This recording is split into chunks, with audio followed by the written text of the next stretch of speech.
what's up guys, it's Jay, MorninAfterKill, and I'm back here on Destiny. We are just about 48 hours from the release of the House of Wolves, and goddammit, can't wait. Bungie, they have us all running around like assholes, filling up our bank full of engrams and chasing down these damn prowling wolves, but you gotta admit, it's fun seeing everybody scramble around, isn't it? It's like being back in the hood again. You know, waking up in the morning, you flip the lights on, and you see all the roaches just scatter everywhere. Except, this time without all the poverty and sadness.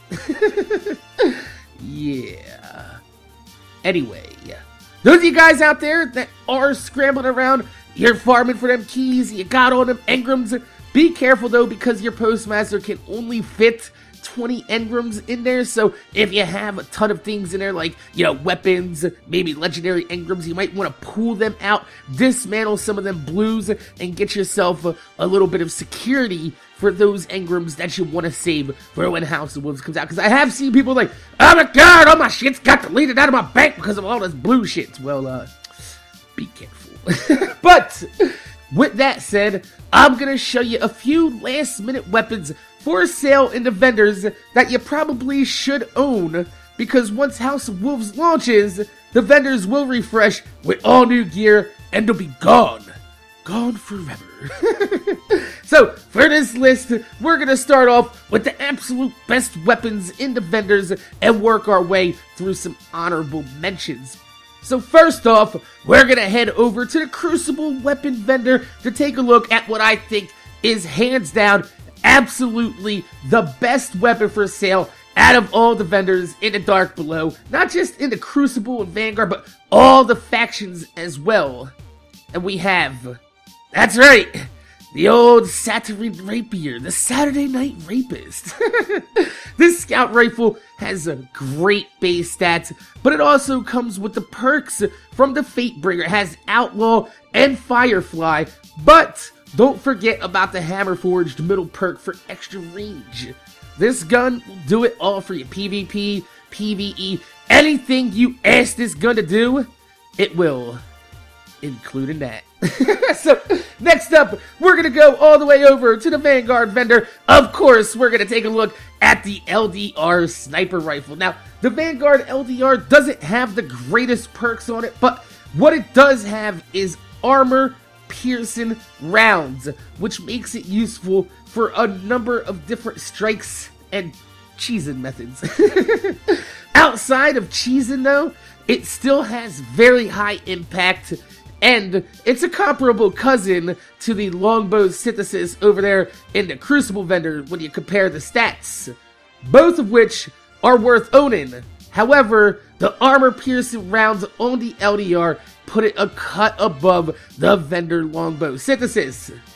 But if you were lucky to get a longbow synthesis in a roll with some good perks on it, I don't envy you one bit. Cause I got one too, baby. Alright, so if you already own both of those weapons, the next set of weapons you should check out are both shotguns in the Crucible and Vanguard vendors. The Crucible shotgun is the toot of the morgue, and it has a reputation for being a one-hitter quitter in the Crucible. It's like that. Sporting a huge impact, but dog shit for range. It's an easy weapon to pass on by in the vendors until you realize that one of the middle perks is Hammer Forged, and it's going to help you boost that range quite considerably. It also does void damage, to make getting the PvP portion of the Thorn bounty done quite relatively simple. And having a Thorn with this shotgun inside the Crucible, a lot of people are going to hate you. A lot of people are going to hate you. But if you're all set on a decent void shotgun, maybe you already own the Swordbreaker, then like I said, you want to go and scoot your ass on over to the Vanguard vendor and take a look at the Secret Handshake, which is another gun that's very easily dismissed by a very poor range stat. But if you take a closer inspection, the perks will show that it not only has shot package and hammer forge, the boost of range of this weapon, but it also gains a significant boost of range from the ballistics, bringing it very close to what the 2 to the morgue can accomplish when this gun's fully leveled.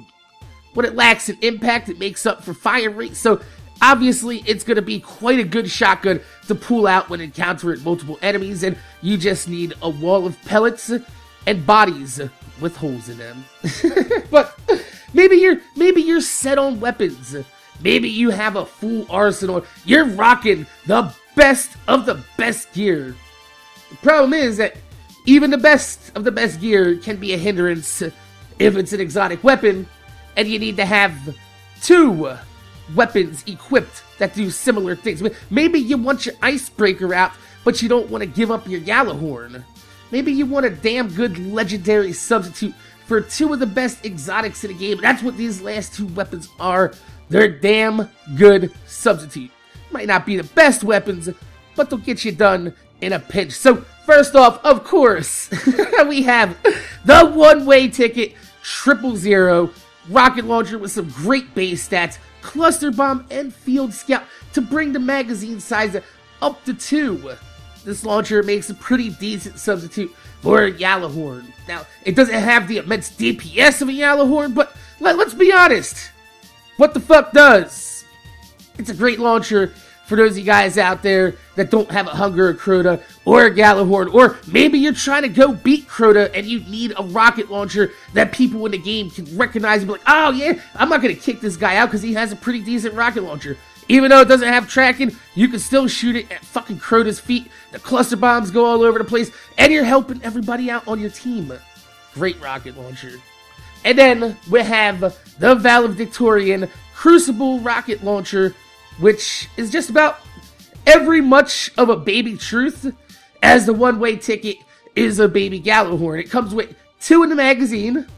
Horseshoes and hand grenades will give you a little bit more confidence knowing that your rocket's not going to sail past your target. If you miss, it's still going to explode if it comes close. And Clown Cartridge gives it a chance to hold 3 rockets in its tube. Just like the truth. The only downside to the Valedictorian is that it has dog shit velocity, making it one of the slower rockets alongside the Dragon's Breath. And that's why it's going to be last on my list of last minute buys. However, it is a Void rocket launcher. Not a lot of people have Void rocket launchers, so you might want to just pick it up just to keep a Void rocket launcher laying around. So, my name is Jay, MorninAfterKill. I want to thank you guys for watching. Make sure you guys rate, comment, subscribe. If you could leave a thumbs up on the video, I'd highly appreciate it because it gives me motivation to make more videos for you motherfuckers that watch my motherfucking videos. Tell me in the comment section down below, what's your favorite weapon that you have from the Dark Below DLC? What perks does it have? Why do you love it? So, my name is Jay, MorninAfterKill. Thanks for watching, and I'm going to see you guys later.